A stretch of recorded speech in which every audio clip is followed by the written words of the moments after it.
సుమన్ టీవీలో మీ business promotions కోసం ఈ కింది నెంబర్ను సంప్రదించగలరు.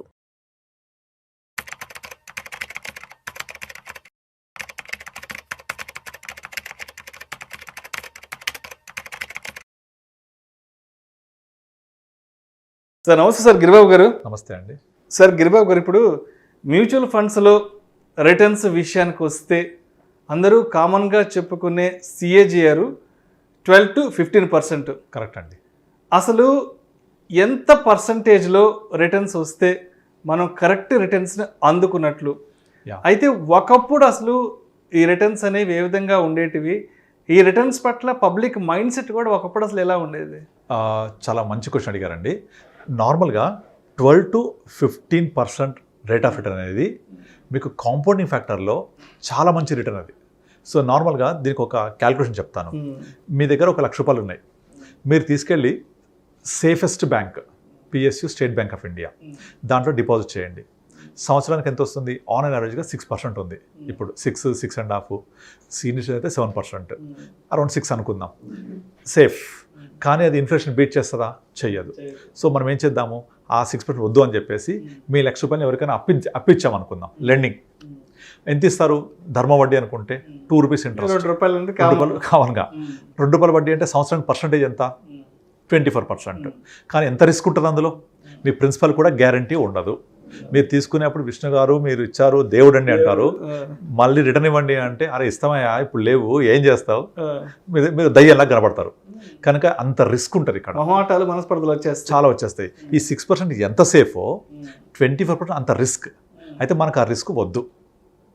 మనం ఏం చేద్దామంటే అంత రిస్క్ ఉన్న 24% వద్దు, ఇంత సేఫెస్ట్ ఉన్న 6% వద్దు. మనము ఎంత రిటర్న్ వస్తే మరి సాటిస్ఫై అవుతాం? ఒక క్యాల్కులేషన్ ఉంది. You make the average of risk full and risk free. ఎట్లా అంటే 6% రిస్క్ ఫ్రీ, 24% రిస్క్ ఫుల్ కలపండి 30%, యావరేజ్ చేయండి 15%. అంటే 15% కనుక రిటర్న్ వస్తే this is the average of risk full and risk free. ఇక డౌన్ సైడ్ ఎంత కనీసం రావాలి అంటే, నేను బ్యాంక్లో పెడితే 6 వస్తుంది కదా, నేను బ్యాంక్లో పెట్టకుండా ఇక్కడికి వచ్చాను కాబట్టి stock market is subject to market risk కాబట్టి ఎంత కొంత రిస్క్ తీసుకుంటే రివార్డ్ కూడా రావాలి నాకు. Always risk should pay reward. కనుక మినిమం బ్యాంక్ 6 కంటే కనీసం డబల్ రావాలి అంటే 12%. So 12% minimum on lower side, higher side risk free and risk free యొక్క యావరేజ్ 15%. సో 12 to 15% కనుక నేను సాధించగలిగితే my returns are always excellent and good. అయితే మీరు చెక్ చేసుకుంటే 1995, 96 అంటే ఇక్కడ నుంచి ఒక 25 సంవత్సరాలు వెనక్కి వెళ్తే 94, 95 ఆ టైంలో వెళ్తే మనకు PSU బ్యాంకులు, పోస్ట్ ఆఫీసు, తర్వాత కొన్ని గవర్నమెంట్ బ్యాంక్స్ దాదాపుగా 12-13% వడ్డీ రేట్ ఇచ్చేవి. ఈవెన్ PPF కూడా మోర్ దెన్ 12% ఇంట్రెస్ట్ ఉండేది ఆ టైంలో. 1980s, 90s 12% PPF కూడా 12 నీకు ఎక్కువ ఉండేది. అండ్ LICలో పెన్షన్ పాలసీస్ కొన్ని మోర్ దెన్ 12 ఉండేవి. అలా అప్పుడు కట్టిన వాళ్ళకి ఇప్పటికీ 12% వస్తూ ఉంటుంది. ఇక కోఆపరేటివ్ బ్యాంక్స్ మోర్ దెన్ 15 ఇచ్చేవి. NBFCs లైక్ శ్రీరామ్ కానివ్వండి, ఇంటిగ్రేటెడ్ కానివ్వండి, కొన్ని రకాల NBFCs దాదాపుగా 18-20% ఇంట్రెస్ట్ రేట్ కూడా ఇచ్చేవి. ఎప్పుడైతే 18, 20, 12, 13 ఈ పర్సెంటేజ్ వచ్చిందో common man is very happy. అసలు వాళ్ళు వేరే పక్క చూపులు చూసేవాళ్ళు కాదు. బ్యాంకులు పోస్ట్ ఆఫీస్లోనే వస్తుంది. కొంచెం రిస్క్ తీసుకుంటే కోఆపరేటివ్ బ్యాంక్స్ 15 ఇస్తున్నాయి, ఇంకొంచెం రిస్క్ తీసుకుంటే మీకు NBFCలు లైక్ 18-20 ఇస్తున్నాయి. సో నేను చెప్పాను ఫార్ములా 12-15 అది వచ్చినంత కాలం ఏ ప్రాబ్లం లేదు, అందరు హ్యాపీగా ఉన్నారు అక్కడ. ఎప్పుడైతే ఒక దేశం అభివృద్ధి చెందుతూ ఉంటుందో అక్కడ ఒక 3 ఫ్యాక్టర్స్ మనం గమనించాలి. డిపెండెన్సీ ఆన్ అగ్రికల్చర్ తగ్గుద్ది, ఇంట్రెస్ట్ రేట్స్ తగ్గుతూ ఉంటాయి, and dependency on service sector పెరుగుతూ ఉంటుంది. సో ఈ 3 ఫ్యాక్టర్స్ ఒక దేశం అభివృద్ధి చెందుతుంది అని చెప్పడానికి సూచికలు. సో మీరు ఇండియా తీసుకోండి, ఇక్కడ మనకు అగ్రికల్చరల్ డిపెండెన్సీ తగ్గుతుందా? రాను క్లియర్ కనిపిస్తుంది. ఒకప్పుడు 70% డిపెండెన్సీ, వాళ్ళ 45కి వచ్చేసాం. అలాగే సర్వీస్ సెక్టర్ డిపెండెన్సీ ఒక 20 సంవత్సరాల క్రితం లెస్ దాన్ 10% ఉండే, ఇవాళ 40%కి వచ్చేసాం. Interest rates తగ్గిపోతున్నాయా? సో ఈ 3 ఫ్యాక్టర్స్ ఇండియా గ్రో అవుతోంది అని చెప్పడానికి నిదర్శనం. మరి ఇందులో మనం ఇంట్రెస్ట్ రేట్స్ తీసుకుందాం. ఇప్పుడు ఇంట్రెస్ట్ రేట్స్ తగ్గుతూ వస్తున్నాయి కదా. PSUలు 12-13 నుంచి ఇవాళ 5-6కి వచ్చేసాయి. NBFCs కూడా ఇవాళ హార్డ్లీ 8-9 మించి ఇవ్వట్లేదు. సో మరి మనకు కావాల్సిన 12-15 ఎక్కడ వస్తుంది? ఒకే ఒక మార్గం, ఒకే ఒక ప్రదేశం, అది క్యాపిటల్ మార్కెట్స్.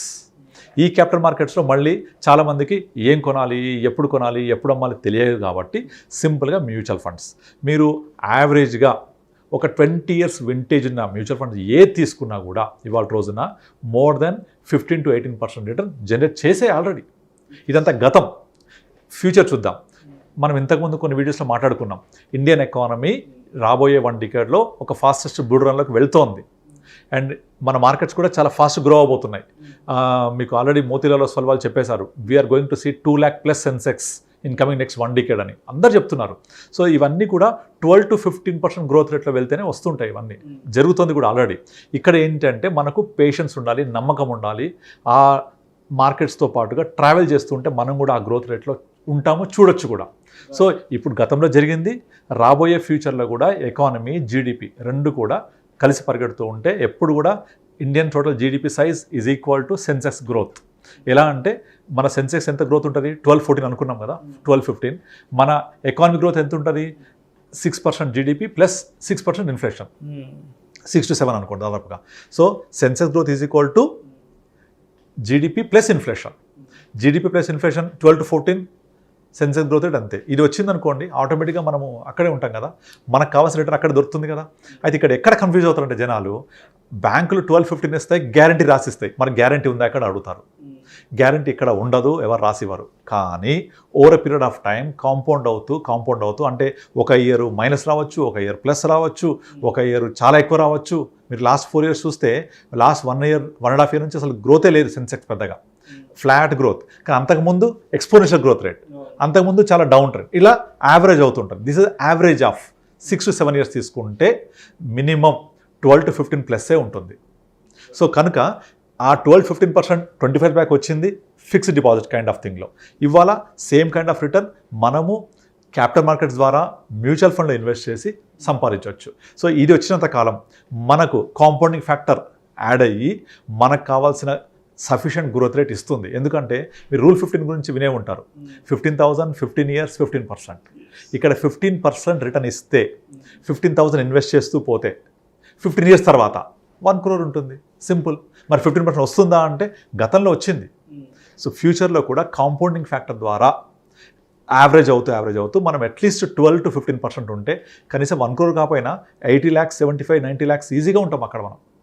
సో ఇది బ్యాంకుల ద్వారా, పోస్టుల ద్వారా సాధ్యం కాదు. ఎందుకంటే ఎకానమీ గ్రో అవుతున్నప్పుడు వడ్డీ రేట్లు తగ్గుతూనే ఉంటాయి, తగ్గితేనే ఎకానమీ గ్రో అవుతుంది, అప్పుడే మార్కెట్స్ పెరుగుతాయి.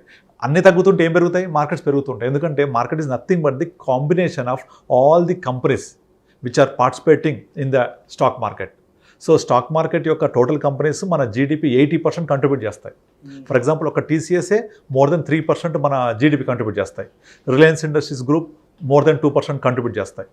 సో అలా అన్ని కంపెనీస్ యొక్క contribution is a part of GDP. Agriculture contribution ఒక 20% ఉంటుంది. సో ఇవన్నీ గ్రో అవుతున్నప్పుడు ఆటోమేటిక్గా జీడిపి గ్రో అవుతున్నప్పుడు దానికి రిలేటెడ్గా ఉండే సెన్సెక్స్ గ్రో అవుతున్నప్పుడు 12-15 తప్పకుండా వస్తుంది. సో ఆ 12-15% వచ్చినప్పుడు మనకు కావాల్సిన, ఒకప్పుడు 20-15% సాటిస్ఫై అయ్యారు కదా, ఇప్పుడు కూడా ఆ 12-15% వచ్చి కాంపౌండ్ అవుతూ ఉంటే మనం అనుకున్న విధంగా మన టార్గెట్స్ రీచ్ అవుతాం. సో 12-15 అనేది చాలా మంచి rate of return actually. And ఇంకొకటి ఏంటంటే జనాలు చాలామంది ఏమనుకుంటే 12% అనేది చిన్న ఫిగర్లా కనిపిస్తుంది, తక్కువ కదా అనుకుంటారు చాలామంది. కానీ ఇది కాంపౌండింగ్ ఫ్యాక్టర్లో equal to more than 18% of simple interest. Simple interest, compounding interest ఉంది కదా, ఆ సింపుల్ ఇంట్రెస్ట్ ఒక 18% అవుతే కాంపౌండింగ్ ఫ్యాక్టర్ 12%. మీకు రూల్ 72 తెలుసు కదా, రూల్ 72 ఏం చెప్తుంది, మనకు 12% కనుక రిటర్న్ ఇస్తే 72/12 ఎగ్జాక్ట్లీ 6 yearsలో డబుల్ అవుతుంది. 6 yearsలో డబుల్ అవుతుంది. అంటే 6 years డబుల్ అంటే మన 100 రూపాయలు 6 yearsకి డబుల్ అవుతుంది. సో అంటే కాంపౌండింగ్ 12 చూడండి, అంటే 6 years 12 అంటే ఎంత రావాలి, 72% రావాలి. కానీ 100% అయిపోద్ది బికాస్ ఆఫ్ కాంపౌండింగ్ ఫ్యాక్టర్. అంటే మనకు simple interest more than 18% work out అయినట్టు.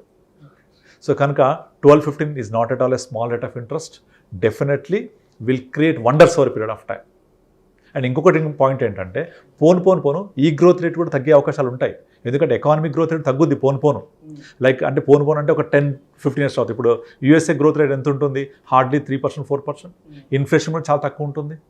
అడ్వాన్స్ కంట్రీస్ ఏది తీసుకోండి, జపాన్ తీసుకోండి, జపాన్లో గ్రోత్ రేట్ ఎంత ఉంటుంది, హార్డ్లీ 1-2%. వాళ్ళ యొక్క జీడిపి గ్రోత్ రేట్ మైనస్లో ఉంటుంది ఒక్కోసారి కొన్ని క్వార్టర్స్లో. కనుక అవన్నీ కూడా 3-4%కి వచ్చేసాయి. India is the only country where GDP growth rate is more than 7%, inflation is more than 6%. ఈ రెండు 6+ ఉన్నప్పుడు మన మార్కెట్స్ అలా పెరుగుతూ ఉంటాయి. ఇవన్నీ కూడా రాబోయే 2-3 డికేట్స్లో తగ్గిపోతే మన గ్రోత్ రేట్ తగ్గుతుంది ఫ్యూచర్లో. కనుక ఇప్పుడు ఈ 10 years 15 years is the golden period investors చేసుకోవడానికి. ఇక తర్వాత ఈ 12-15 కూడా వచ్చే అవకాశం తగ్గిపోతాయి, రావు. మనం కూడా అడ్వాన్స్ కంట్రీస్ లాగా 6% కోసం సెటిల్ అయిపోతాం. అప్పుడు ఇంట్రెస్ట్ రేట్స్ ఇంకా తగ్గిపోతాయి, 2%కి వచ్చేస్తాం ఇంట్రెస్ట్ రేట్స్. ఇప్పుడు జపాన్ తీసుకోండి, interest rate is negative. UK interest rate is hardly 0.3, 0.1. ఇంకా గ్రోత్ ఏముంటుంది? సో అట్లా అనమాట. సో మీరు ఇంట్రెస్ట్ రేట్స్ గురించి ఆలోచించినప్పుడు తగ్గిపోయినా కూడా ప్రాబ్లం లేదు. Similar kind of return or చాలా మంచి రిటర్న్ ఇక్కడ వస్తుంది క్యాపిటల్ మార్కెట్స్లో. Thank you sir, thank you so much. Thank you అండి.